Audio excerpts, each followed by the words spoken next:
Medyo inalis ko lang ng konti yung focus ko. O sa oras ko ito mga kapatid, meron lang po akong mga ikling 3 puntos na idadagdag sa mga napakinggan na natin, mga kapatid. At ang oras ay alas 10:35. Di ba naman siguro kumukulo ang inyong mga tiyan, ano? Kasi ang pinapakain po natin ngayon, mga kapatid, ay walang iba kundi ang iyong kaluluwa at espiritu.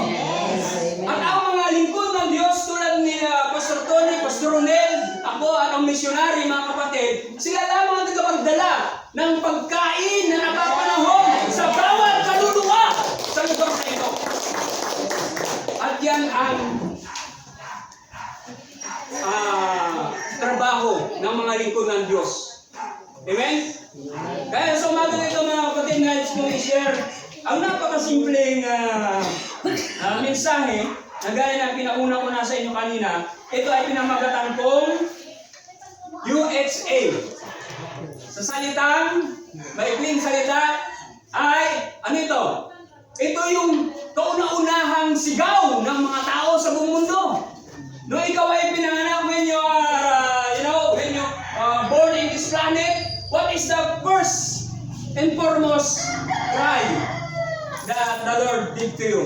O anong unang hiyaw? O anong the battle cry na nagkalob sa atin ng ating Diyos?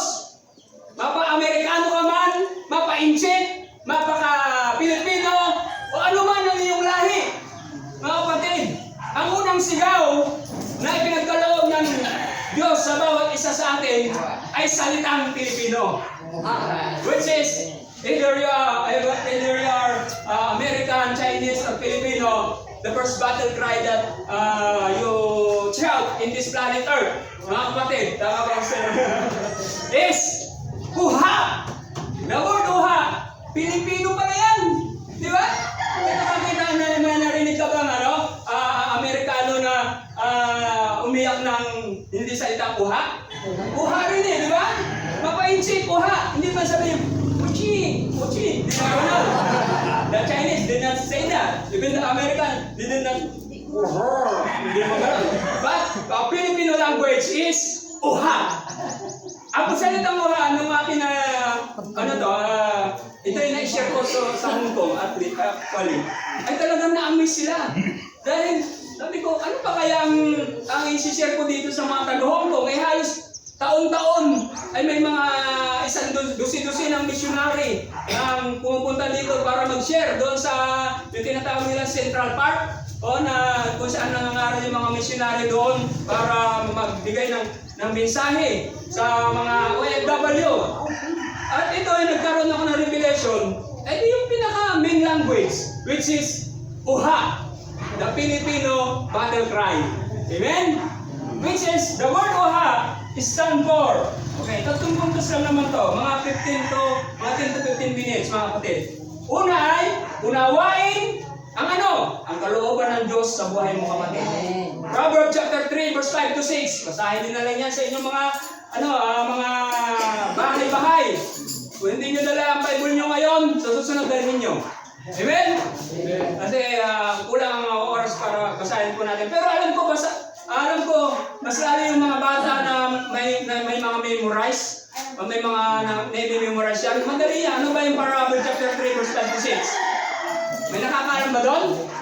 Hello? Ito ang sabi, kay Yahweh ka magtiwala, buong puso at lubusan, at huwag kang mananangan sa sariling karunungan.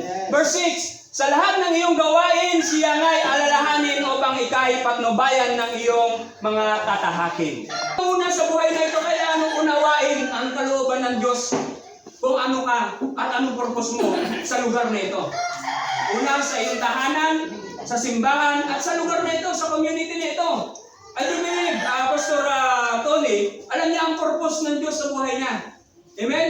Although sa mga unang panahon ng kanyang mula sa pagkabata, pagkabinata, hanggang sa siya ay nag-asawa, marahil na medyo nangangapa pa siya. Pero dahil may destiny siya, Pastor Ronel, may destiny, ewan ko lang kung talagang pinangarap ni Pastor maging pastor. Ako hindi ko pinangarap eh. Sa totoo lang, ang pangarap ko, maging isang piloto. Amen? O pero, hanggang sa street fighter.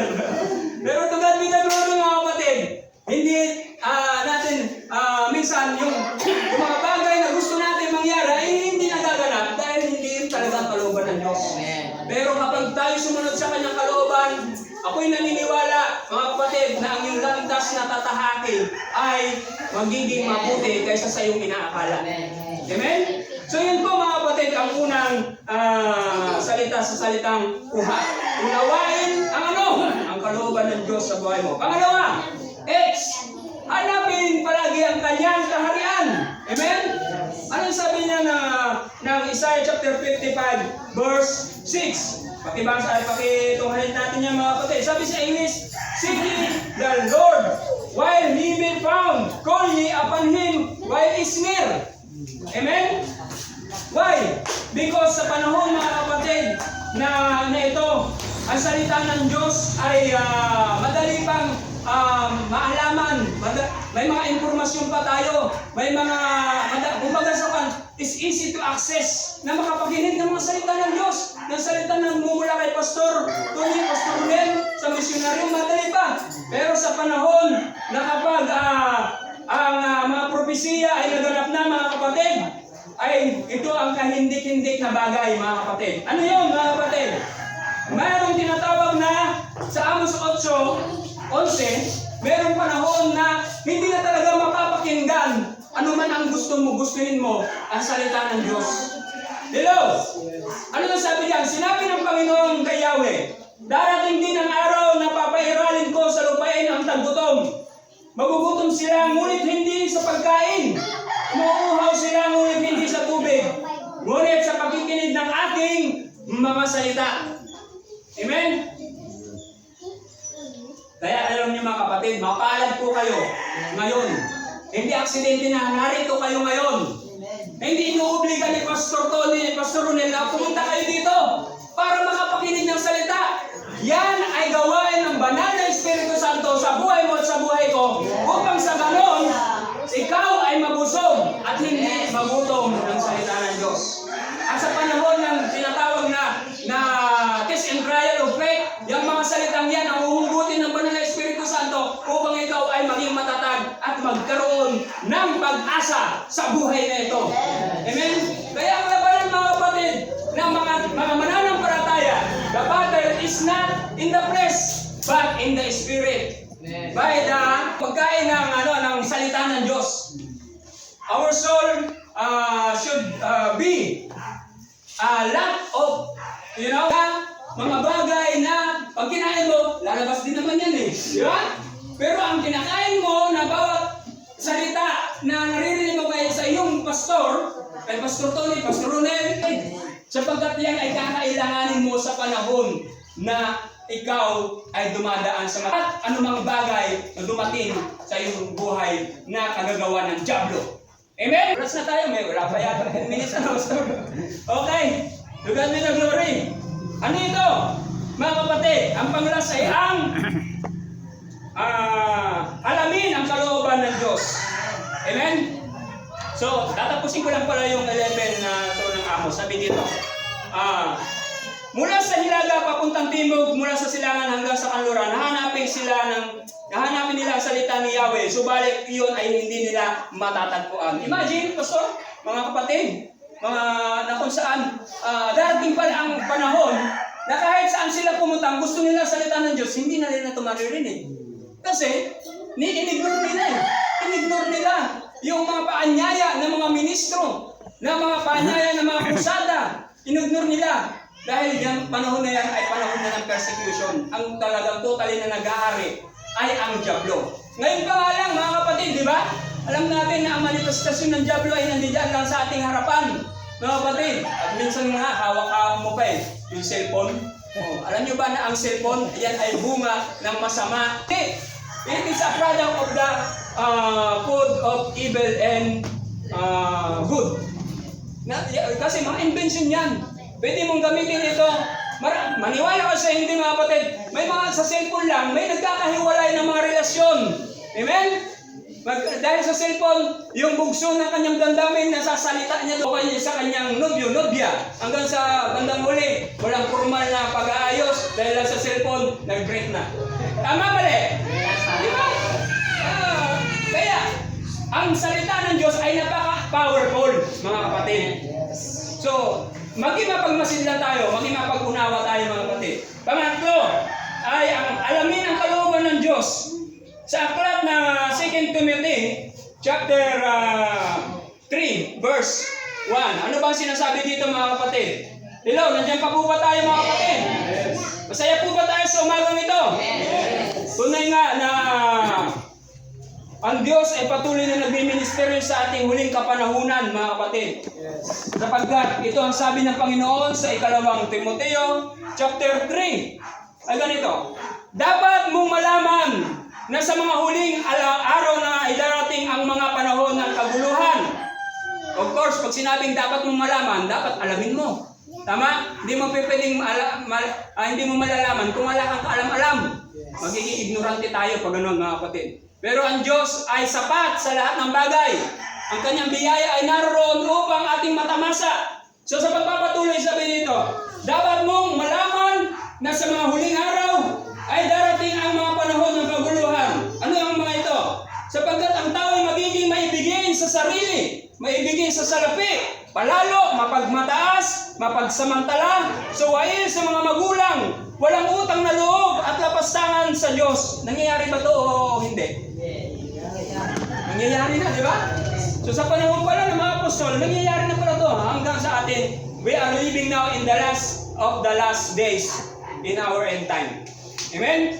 Amen. And sabi dito pa ay ganito, sila magiging walang pagmamahal sa kapwa, walang habag, mapanirang puri, walang pagpipigil sa sarili, marahas at walang pagpapahalaga sa mabuti. Sila magiging mga taksil, padalos-dalos, mayayabang, maibigin sa kalayawan sa halip na maibigin sa Diyos. Sila may anyong pagiging maka-Diyos, ngunit hindi naman nakikita ang kapangyarihan nito sa kanilang mga pamumuhay. Iwasan mo ang ganyang uri ng mga tao. Hello? Yes. Tingnan mo nga ang iyong katabi. May espiritu ba siya ng ganyan? I do believe. Sa iglesyang ito. Kayo binubusog ng inyong pastor ng kanyang masalita.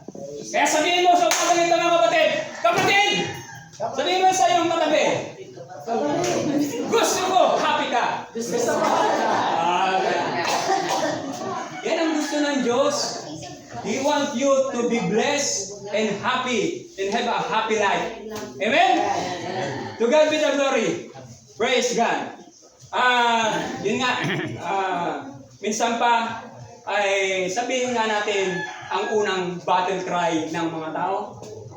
Sabay-sabay tayo. Uha! Isa pa. Uha! Pangatlo. Uha!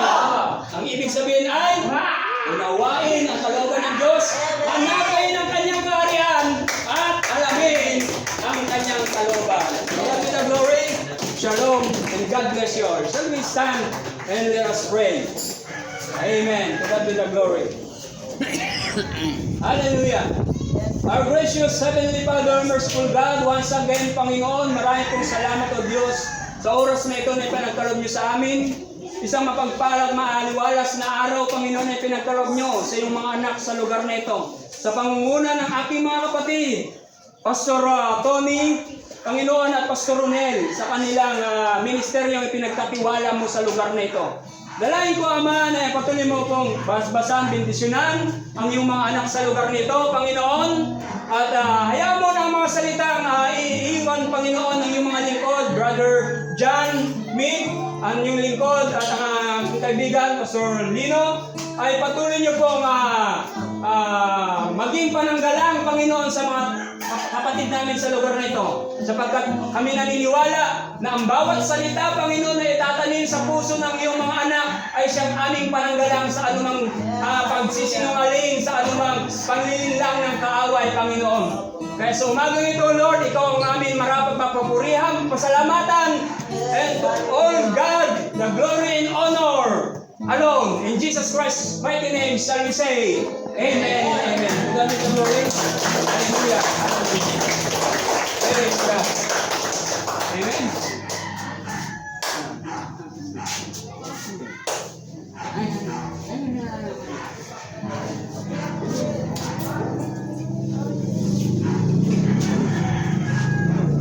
Okay, so,